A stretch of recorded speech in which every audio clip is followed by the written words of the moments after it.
Assalamualaikum warahmatullahi wabarakatuh. Halo, apa kabar anak-anakku kelas 5? Semoga kalian tetap sehat dan semangat ya. Pada video pembelajaran hari ini, kita akan belajar mengenai sistem pencernaan pada makanan. Setiap hari, kita membutuhkan makanan sebagai sumber energi bagi tubuh kita. Makanan diolah oleh organ tubuh kita menjadi zat-zat makanan yang dibutuhkan oleh tubuh. Apa saja organ pencernaan makanan tersebut? Mari kita pelajari. Hey kawan, namaku Gilbert si anggur. Ya, nama itu adalah ide ayahku. Omong-omong, hari ini aku akan melakukan perjalanan seru ke dalam tubuh manusia. Jadi, mau menonton? Perjalanan dimulai ketika manusia menuju ke ruang makan siang kantor, membuka kotak makan siangnya dan menemukanku di sana. Apalagi yang ada di sini? Roti lapis kalkun? Yogurt? Dia sudah menggigit roti lapisnya. Oh, sekarang giliranku. Dia memasukkanku ke mulutnya. Ini saatnya pergi. Jujur, cukup basah dan hangat di sini. Mulut adalah pintu gerbang ke sistem pencernaan. Sistem itu dirancang khusus untuk mengubah makanan menjadi nutrien berguna yang membuatmu tetap berenergi dan membantu sel tumbuh dan memperbaiki diri. Jadi, setelah mengambil gigitan pertama dari apa yang kamu makan, kamu menghidupkan mesin pencernaan. Saat kamu mengunyah, makanan dipecah menjadi beberapa bagian untuk memudahkan prosesnya.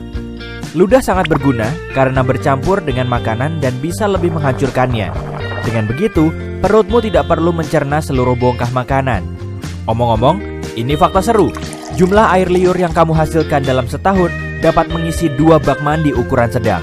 Hampir 1 kolam penuh air liur. Benar-benar hujan air liur di sini. Wah, lebih baik aku berhati-hati dengan gigi ini. Aku tidak mau berakhir seperti bocah kalkun di sana itu. Sulit karena orang ini menggunakan lidahnya untuk menggulung makanan di mulutnya dan ke arah giginya. Aku benar-benar tidak ingin menjadi selai hari ini. Jadi, aku akan melewati pengunyahan ini. Ayo turun. Wih! Sekarang kita menuju tenggorokan. Ini juga disebut faring. Oh, jalan bercabang. Aku harus pergi kemana? Cap cip cup kembang kuncup. Sepertinya kita harus ke sini. Tunggu, sepertinya aku salah belok. Kenapa semuanya bergetar? Aduh, manusia malang ini batuk terus-menerus. Tolong tepuk punggungnya. Sudah, naik lagi. Maaf kawan. Nyaris saja. Hampir masuk ke paru-parunya. Itu tidak akan baik. Baiklah, aku kembali ke jalan. Jadi, mari kita coba lagi. Aku dengan benar masuk ke tabung penelan yang memiliki nama mewah esofagus. Aku suka menyebutnya saluran makanan, tapi ini jauh lebih sempit daripada yang kubayangkan. Aku akan terjepit di sini. Hah? Bagaimana bisa aku terus turun? Ah, begitu. Otot-otot di dinding esofagus ini meremas di belakangku dan melemas di depanku. Ini adalah proses yang disebut peristaltis, dan itulah yang menggerakkanku melalui sistem pencernaan. Beberapa detik kemudian, dan kita sekarang telah mencapai ujung terowongan. Ada otot yang terbuka di sini untuk membiarkan makanan masuk ke lambung dan mencegahnya keluar kembali ke esofagus. Ini agak mirip dengan petugas keamanan. Aku hanya seorang turis di sini. Pak, tolong izinkan aku masuk. Hore! Aku sudah melewati katup dan masuk ke perut. Itu mengingatkanku pada kantong dan izinkan aku mencoba dinding itu. Wah, itu dinding yang kuat. Semuanya otot. Sebenarnya aku tidak terkejut. Perut menampung, mencampur, dan menggiling makanan menjadi bubur. Jadi itu harus cukup kuat. Sejujurnya ini tak tampak terlalu. Ya ampun, apa itu? Aduh, panas sekali. Au, panas. Aku harus keluar dari asam perut ini. Jika tidak, aku akan menjadi cairan atau pasta seperti roti lapis Turki itu. Tidak apa-apa, aku sudah bersiap. Aku membawa perangkat kecil yang sangat berguna dan akan melindungiku dalam gelembung pelindung. Makanan biasanya tidak memiliki ini, tapi aku punya.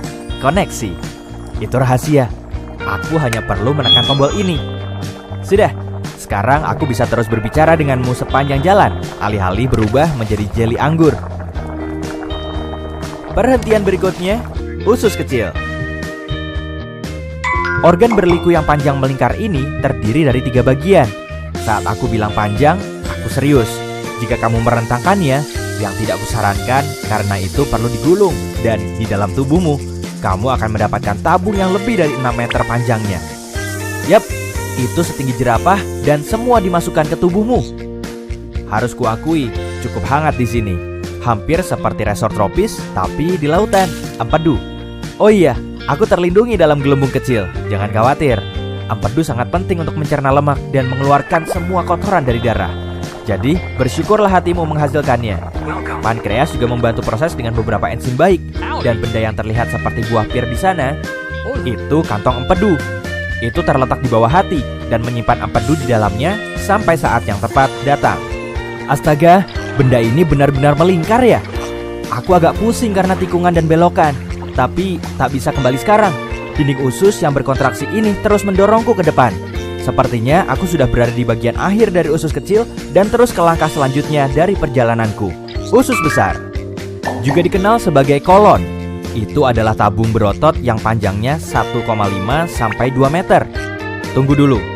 Shh, kamu dengar itu? Aku tidak sendirian. Aku dikepung. Mereka mendekat.